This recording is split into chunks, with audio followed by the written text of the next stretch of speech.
tous, chers amis du Petit Ballon. Le soleil est là et Jean-Michel nous a ramené ce qui va avec. J'ai cru que tu m'avais pris pour le soleil, donc quand même pas. Bonjour à tout le monde. Bonjour Jean-Michel. Qu'allons-nous déguster ce mois-ci? Tu as dit soleil, ça y est, on a mis les tongs, on a la chemise à fleurs, pas tout à fait. Exactement. Et nous sommes sur le rosé, notre rosé de l'été. Parfait. Difficile à trouver cette année. Ça c'est vrai. On a goûté, tu veux savoir on a goûté plus de 120 pour un. Mais on sait que vous aimez ça quand même. Oui, voilà, on s'est fait plaisir aussi, mais on a trouvé un vin absolument sympa. Et donc ça s'appelle Gris-Gris, mais bon, il y a une appellation. C'est joli déjà ça. Ouais, il y a une appellation sérieuse derrière. Nous sommes dans le Roussillon et Côte du Roussillon, c'est un domaine que nous connaissons un petit peu, qui est le domaine de Corneilla, qui nous a fait un rosé superbe, rosé de Syrah et de Grenache et plein de fraîcheur. Enfin, on va le goûter.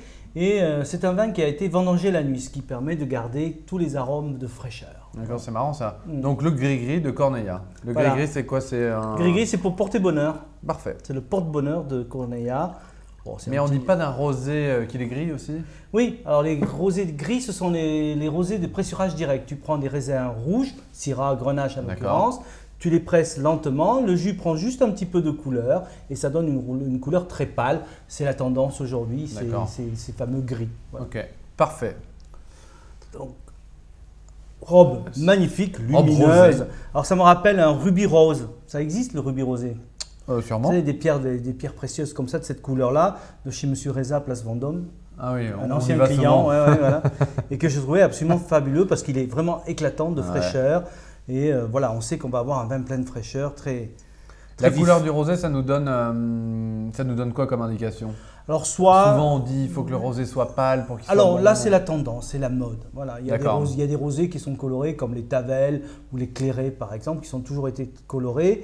Ensuite, dans les rosés du sud, ils ont été à une époque un petit peu plus colorés, mais aujourd'hui, il y a un goût pour ces vins très pâles. Il y a même des rosés, tu as du mal à deviner que c'est du rosé. On dirait un blanc un peu coloré, c'est tout, un peu plus coloré. Ce qu'on appelle un blanc taché, en fait, techniquement. D'accord. Peut-être qu'un jour, je l'explique. Ouais, on va faire une petite… Donc, couleur éclatante. Magnifique. Au nez. Voilà, moi j'ai adoré cette finesse. Alors on a à la fois ces notes de groseille, de framboise, de fraise, une belle minéralité, ça veut dire qu'on est sur un vrai terroir et beaucoup d'allant. Je trouve ça fin, élégant, mais en général les vins de ce domaine sont toujours très élégants, hein, que ce soit les vins rouges, etc. Il y a toujours une certaine élégance. Ça sent très bon. Floral, hein, côté frésia, si on veut être spécial. Frésia, une fleur qui sent un peu la fraise. Ah ouais. Et en bouche?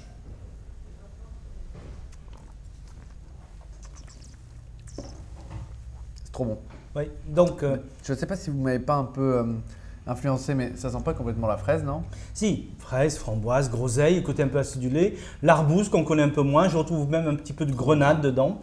Et donc fraîcheur, du gras, de la richesse, mais vraiment subtil. C'est vraiment un vin subtil, frais.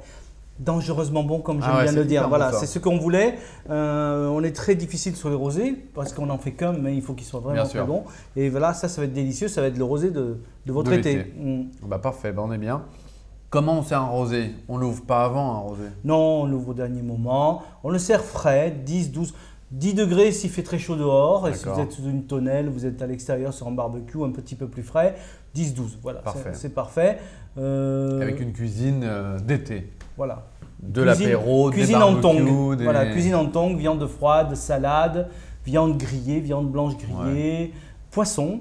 Moi, j'aime bien les rosés sur un… Alors, puisqu'on est dans la région du Roussillon, on n'est pas loin de Collioure, sur des anchois, par exemple, grillés, ou même des sardines ou des rougets grillés. Et je mets quelquefois un peu de tapenade dans l'intérieur des rougets, côté de purée d'olive, là. Et c'est vraiment très, très bon. Parfait. C'était donc le gris-gris de Corneilla. C'est magnifique. Voilà, le rosé porte-bonheur. Il va nous accompagner tout au long de l'été. Merci Jean-Michel pour cette belle dégustation. Et bonne dégustation à vous tous. Bonne dégustation à tous.